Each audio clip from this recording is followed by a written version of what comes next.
Alright, in this video we're going to talk for a minute about a special type of reaction. As a matter of fact, this is a single replacement reaction.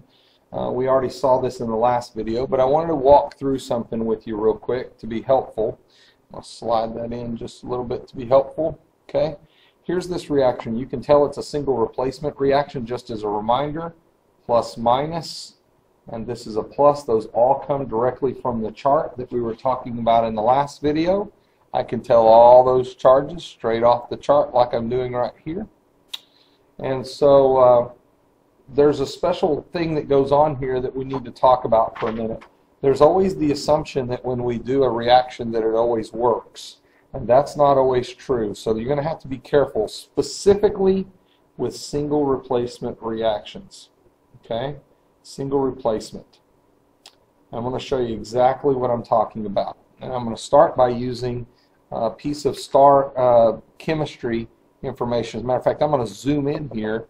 We're going to talk about this thing called the activity series. Okay, and this is on the star chart. Zoom back out just a little bit so that it makes a little bit more sense. That should be read a little bit better. Okay, I'm going to talk about the activity series here for a second. Now I'm going to teach this in a little different way, but here's how I want to teach this. You'll notice that there's a list of metals here, and then this arrow that says increasing activity. Here's how I want to teach this. Let's imagine that all of these elements are having an arm wrestling competition. From what is going on here, lithium is the strongest, and the weakest is gold. Okay? So from weakest to strongest as you go to the top. Okay, that's how you use this activity series. Now, how do you apply it? Well, here's how it works. In this reaction, you have sodium and lithium. All right, so let's look at the list real quick. And I'm going to go ahead and make a mark on here so you can see it. Sodium is right here, and lithium is right here. And listen to this very, very carefully.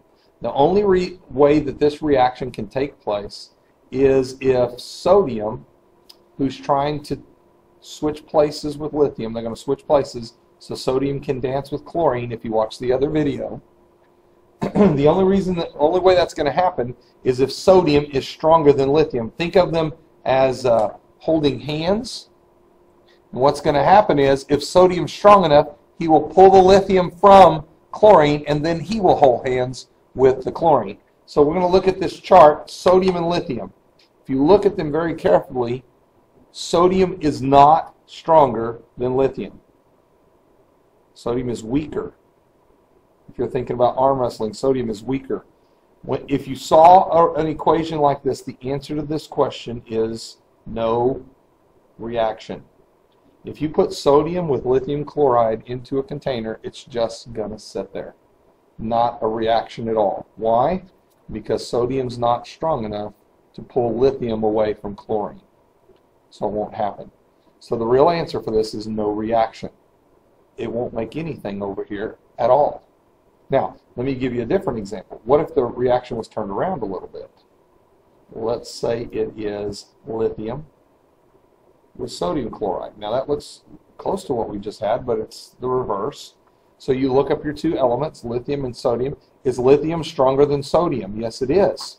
So this reaction would happen, and Li would be with Cl, and then what would be left would be Na. And the single replacement reaction would happen. Why? Because lithium is stronger than sodium. Let's look at another one real quick. What if you had something like magnesium fluoride and barium? Now, I wrote it slightly different, but it's still a single replacement reaction. It's a plus, plus, minus. So you have to look at your activity series to see if it will happen. If it's going to happen, barium has to be stronger than magnesium. So let me erase my little marks here. Barium is here. Magnesium is here. Is barium stronger than magnesium? Barium is stronger. That will happen. Okay, so when they switch places, Ba is going to be with F, and Mg is going to be all alone.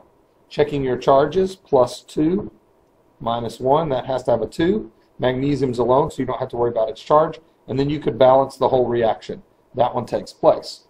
Let's look at one more. All right, so let's say if we had cobalt reacting with aluminum fluoride.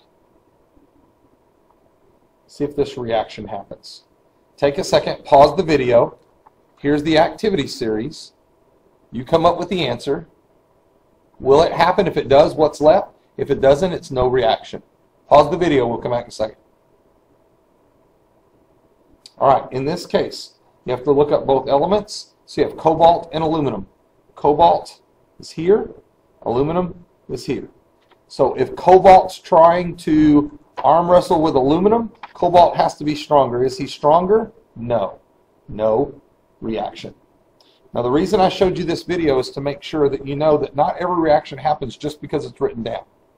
So you want to look carefully, and it's specifically when you have a single replacement. Single replacement. You've got to use this activity series to help you know if the reaction is going to happen or not. If you're struggling with that, go see your teacher for a little more details, but that should make sense for you. All right, we'll catch you in the next video.